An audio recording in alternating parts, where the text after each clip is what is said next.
RRB NTPC CBT 1 का cut off क्या जा सकता है, आपको सीबीटी 2 की तैयारी करनी चाहिए कि नहीं चाहिए, ए टू जेड इस वीडियो में बात करेंगे। और विश्वास मानो आपका एग्जाम निकले या ना निकले, लेकिन इस वीडियो से थोड़ा बहुत भी अगर आपने सीख ले लिया ना, 27 में किसी का औकात नहीं है कि आपका रिजल्ट रोक देगा।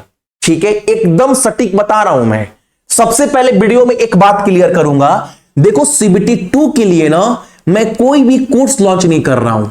तो मेरे ही कुछ छात्र बोलेंगे जिन्होंने पेड बैच लिया था सीबीटी 1 का, जो एग्जाम देकर आकर रिव्यू दे रहे थे कि भैया हम लोगों का 84 87 अटेम्प्ट हो रहा है, आपने तो सीबीटी 1 का एग्जाम क्रैक करवा दिया लेकिन सीबीटी 2 में हम लोगों का हाथ छोड़ दिए। बिल्कुल नहीं दोस्त, मैंने क्या बोला है, सीबीटी 2 का मैं कोर्स लॉन्च नहीं कर रहा हूं, आपका हाथ में पकड़ा रहूंगा और आपको गाइड करूंगा और बताऊंगा ये टॉपिक पढ़ो। ठीक है, बस इसलिए कर रहा हूं ना। अगर कोई यूट्यूब के ऊपर क्या होता है, तमाशा होता है, यही होता है और कुछ नहीं होता है। अगर मान लो कोई भी जेन्युइन बंदा आकर ये बताता है कि पिछले साल पेपर का लेवल ये था, इस बार लेवल ये रहा, पिछले बार कट ऑफ ये गया, इस बार ये जा सकता है, तो जो बच्चे साल भर पढ़ाई नहीं करते ना, वही बच्चे इस वीडियो के नीचे आकर पता है क्या बोलेंगे कि कोर्स बेचने के लिए कर रहा है, कोर्स बेच। भाई अगर आप भी ढंग से पढ़ाई मेहनत करिएगा ना तो आपका भी रिजल्ट होगा। ठीक है, तो एक डाटा बताऊंगा कि आपका एक्सपेक्टेड कट ऑफ क्या जा सकता है। ठीक है, ध्यान से सुनना। अब एक बात याद रखिएगा, देखो इस बार टोटल वैकेंसी था वो था कितना, 5810। ठीक है, सारे पोस्ट को मिलाकर सबसे पहला आपका मकसद ये होना चाहिए कि सीबीटी 1 में हमको क्रैक करना है एनी हाउ, पहले जॉब लेना है, किसी भी पोस्ट में मेरा नौकरी हो जाए, पहला मकसद भैया जॉब लेना है। तो एक्सपेक्टेड कट ऑफ क्या जाएगा, सबसे पहले बात करूं, देखो प्रीवियस ईयर से अगर तुलना करोगे इस साल का, तो जितने बच्चे भी एग्जाम देकर आ रहे थे, मैथ रीजनिंग को मिलाकर बात करूं ना, जितने बच्चे भी, अब देखो कुछ बच्चे बोलेंगे नहीं इतना नहीं जाएगा, वो भाई आंसर की भी आएगा, रिजल्ट भी आएगा, उस दिन आप देखिएगा, उस दिन बाबू आप लोग गायब हो जाते हैं कि भैया कैसे चला, कट ऑफ चला गया। जो सच्चाई है बता रहा हूं, मुझे कोर्स नहीं बेचना है, जो हकीकत है जो होगा मैं वो बयान कर रहा हूं, भगवान नहीं हूं, गलती भी हो सकता है मेरे से। ठीक है, सबसे पहले बात करो, दोनों मिलाकर 60 क्वेश्चन था। ठीक है ना, अब एक बात समझिए, मैक्सिमम बच्चा ये बोल रहा था बाबू 2000 प्लस बच्चे कोर्स लिए हैं, जिनका एग्जाम खराब भी गया, जिनका एग्जाम अच्छा भी गया।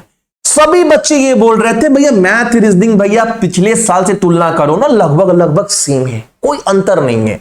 मैथ के 3-4 क्वेश्चन कैलकुलेटिव आ रहा था, मैं मानकर चल रहा हूं 6-7 नंबर घटा दो ना, 52 से 53 नंबर बाबू गुड अटेम्प्ट था। इस बार ये गुड अटेम्प्ट था, आप कर सकते थे, बहुत बच्चे कर आए हैं, इससे ज्यादा कई बच्चे कर आए हैं, लेकिन फिर भी एक डाटा मैंने पकड़ लिया, इससे कम तो जिनका होगा वो कोई नहीं, मतलब इतना मिनिमम किया है बच्चा जिनका सिलेक्शन होगा।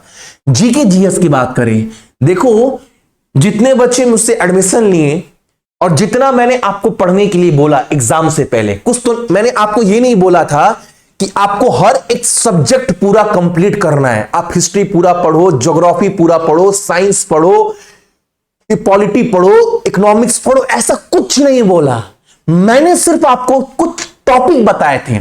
स्टैटिक जीके में ही 45 से 50 टॉपिक होते हैं, मैंने आपको गिना चुना कुछ टॉपिक बोला था, इसके नोट्स भी प्रोवाइड करवाए थे। इतना पढ़कर जाओ और इतना बस आप करेंट अफेयर सेक्शन में इतना कर लेना, इसके बाद आराम से 23-24 नंबर कहीं नहीं गया है। 16 मार्च से 27 मार्च तक एग्जाम हुआ, हर शिफ्ट में 24 से 25 नंबर बाबू बच्चे स्कोर कर रहे हैं, हकीकत सच्चाई। ठीक है, अगर उस हिसाब से और बोल दूं, देखो सबको मैंने बाबू दिया था, अब सीबीटी 2 के लिए क्या करना है इसी वीडियो में थोड़ा बहुत आपको बता दूंगा। सबसे पहले एक बात याद रखिएगा, अगर जीके की जीएस की बात करें ना, तो भाई 23 से 24 नंबर ना ये बिल्कुल गुड अटेम्प्ट था, इतना बच्चा मिनिमम कर रहा था, हो रहा था, इस बार हो रहा था बच्चे का। अगर दोनों को जोड़ दिया जाए ना 75 नंबर होता है, 75। ये रॉ मार्क्स की बात कर रहा हूं, फाइनल कट ऑफ की बात नहीं कर रहा हूं, रॉ मार्क्स की। अगर रॉ मार्क्स को देखोगे जनरल वाले बाबू, अगर आपका नंबर 73 प्लस जा रहा है, अच्छा उसके ये सब बताने से पहले ना एक बात और आपका क्लियर करना चाहूंगा। मान लो आपका नंबर बाबू 72 आया और कट ऑफ चला गया 72.5, आपका 0.5 से जो है सिलेक्शन रुक गया और आपने मेरा बात सुनकर सीबीटी 2 का तैयारी पूरा कर लिया था, आपका नुकसान क्या है? सोचो ना एक बार, नुकसान क्या है भैया? सीबीटी 2 का तैयारी किए तो मतलब हम मैथ भी पूरा अच्छे से पढ़े, रीजनिंग भी पढ़े और जीके भी अच्छे से पढ़ लिए, तो इससे नुकसान क्या होगा भैया? नुकसान भैया समय मेरा बर्बाद हो गया आपके वजह से। अच्छा मेरे वजह से बर्बाद हो गया। अब एक बात समझो, अगस्त में आपका फिर से वैकेंसी आने वाला है RRB NTPC CBT RRB NTP 27 का कैलेंडर आउट हो चुका है। अगर आपने ये कर लिया तो एक बच्चा बोलेगा भैया फॉर्म निकलने से पहले ना हम आरआरबी एनटीपीसी 27 का तैयारी कर चुके हैं। कैसे बाबू? देखिए भैया मेरा चंद नंबर से ना हुआ नहीं था, लेकिन आपका बात सुनकर ना हम सीबीटी 2 का तैयारी स्टार्ट किए थे और विश्वास मानो भैया रिजल्ट तो नहीं निकला, लेकिन इस बार जो फॉर्म भर रहे हैं ना भैया, फॉर्म भरने से पहले मेरा तैयारी हो चुका है। हम क्या बात कर रहा है भाई? हाँ भैया फॉर्म भरने से पहले तैयारी हो चुका है, तो लॉस कुछ नहीं है। दोनों हाथ में बाबू घी का लड्डू है, इस बात को समझना पड़ेगा, ठीक है?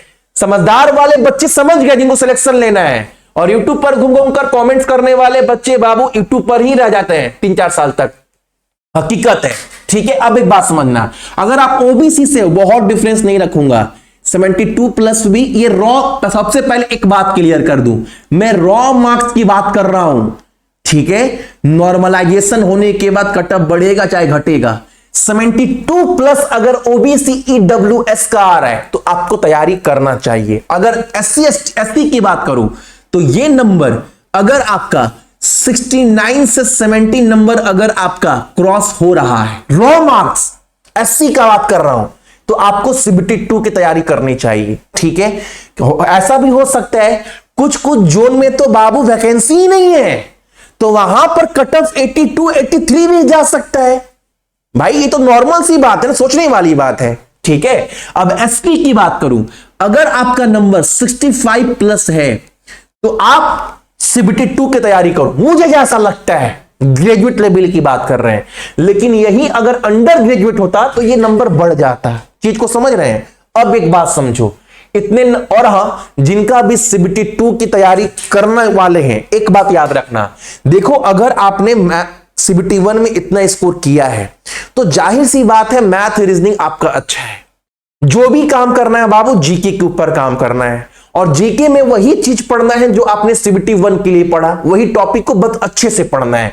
तो मैं एक ही बात बोलूंगा, देखो करेंट वाला सेक्शन का बहुत खेला है, आपको बोर्ड में जितने भी टॉपिक दिख रहे हैं ना, ये हर एक टॉपिक बाबू करेंट अफेयर का है, हर एक टॉपिक। सबसे पहले याद रखना कि आपको ना अक्टूबर, नवंबर, दिसंबर 2025 का, उसके बाद 26 का जब तक एग्जाम ना हो तब तक करेंट अफेयर बहुत अच्छे से पढ़ना है, और करेंट अफेयर जो मैं देता हूं वही पढ़ना है, क्योंकि मैंने आपको प्रूफ दिखाया कि बाबू देखो एग्जाम में ना क्वेश्चन लड़ा है जो मैंने आपको करवाया है, ठीक है? पूरे मैंने नंबरिंग दिखाया, देखो इस महीने का इतना नंबर क्वेश्चन मैच करो, क्वेश्चन बना, ठीक है? एक बात याद रखना, करेंट अफेयर वाले सेक्शन में ना जो नोबेल पुरस्कार आता है, रामसर साइट इंडेक्स, ये वाला फाइनेंस कमीशन, और करेंट अफेयर के सेक्शन में ही बजट आता है, ये आता है, कंप्यूटर जो मैंने नोट्स दिया वो पढ़ना है, पॉलिटी मैंने जितना दिया वो करना है, पद्म अवार्ड्स, इतना आपको कम से कम करेंट का टॉपिक कंप्लीट करना है। और जितने बच्चे भी ब्रह्मास्त्र का कोर्स लिए थे 399 वाला, बाबू आपको दोबारा सीबीटी 2 के लिए कोई कोर्स नहीं लेना है, हालांकि मैं लॉन्च भी नहीं कर रहा हूं, ये हर एक चीज आपको आपके कोर्स में ही मिल जाएगा, प्लस कुछ टॉपिक आपको एक्स्ट्रा पढ़ना है। हालांकि जो विजय रथ वाला क्लास है ना, अभी मैं ये क्लास कराऊंगा अंडर ग्रेजुएट लेवल वालों को, ठीक है? हालांकि आप एग्जाम से पहले 1 से 29 क्लास कर गए होंगे मेरा, जो कि आधा घंटे का है। मैं अभी अंडर ग्रेजुएट वालों को ना कम से कम 10 से 12 क्लास और कराऊंगा ये वाला। तो ये 1 से 29 क्लास जो आपने पढ़ रखा है, इसमें 10 से 12 क्लास और ऐड कर देना। यहां पर जो क्वेश्चन कराऊंगा ये भी आपको कर जाना है। प्लस जीके सेक्शन में आपको क्या करना है, पंचायती राज, सेंसस, पंचवर्षीय योजना, ये वाला topic, tribal revolts, international governor general importance, famous temple, international Waqf bill, ये वाला। प्लस जीके का जो चौथा पार्ट है ना, ये आपको करना है, जो कि आप सीबीटी 1 के लिए भी किए होंगे। 3 बजे वाला क्लास जो बता ही चुका हूं, विजय रथ वाला, उसी की बात कर रहा हूं। एक टॉपिक मैंने आपको दिया नहीं है, जो कि जिस भी एग्जाम में जीके आता है, हर एग्जाम में इस टॉपिक से क्वेश्चन बनता है, लेकिन मैंने आपको दिया नहीं। इंपॉर्टेंट टर्म्स इन हिस्ट्री, इसका पीडीएफ ना मैं आपको दे दूंगा। वैदिक काल से लेकर मौर्य, चोला, दिल्ली सल्तनत, जितने भी क्वेश्चन बनते हैं एक टॉपिक की वाला दूंगा, तो इसको भी एक बार आप देख लेना। बाकी भाई एग्जाम में अभी काफी टाइम है, तो मैं आपको गाइड करता हुआ चलूंगा कि ऐसे ऐसे करिए। लेकिन आप देखो, सब आपने सीबीटी 1 के लिए पढ़ रखा होगा, अलग से सिर्फ मैं आपको ये पढ़ने के लिए बोल रहा हूं, तो ये कम से कम आप भाई अलग से अच्छे से पढ़ लीजिएगा, इतना ही मैं रिक्वेस्ट कर रहा हूं। बाकी हर बच्चे तक मैंने कोर्स, अपने बाबू कोर्स आपको नहीं लेना है, क्योंकि आप सभी लोगों ने मेरा ये वाला कोर्स ऑलरेडी ले रखा है, ब्रह्मास्त्र वाला।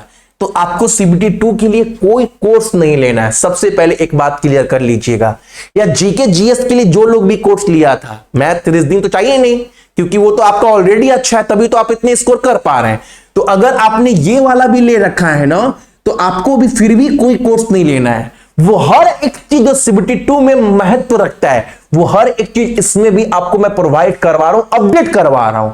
तो आपको कोई कोर्स भी नहीं लेना है, ठीक है ना। जहां तक मुझे लगता है कट ऑफ, वो मैंने आपको बताया। बाकी आंसर की ज्यादा भी जा सकता है, इससे कम तो नहीं जाएगा, ठीक है ना।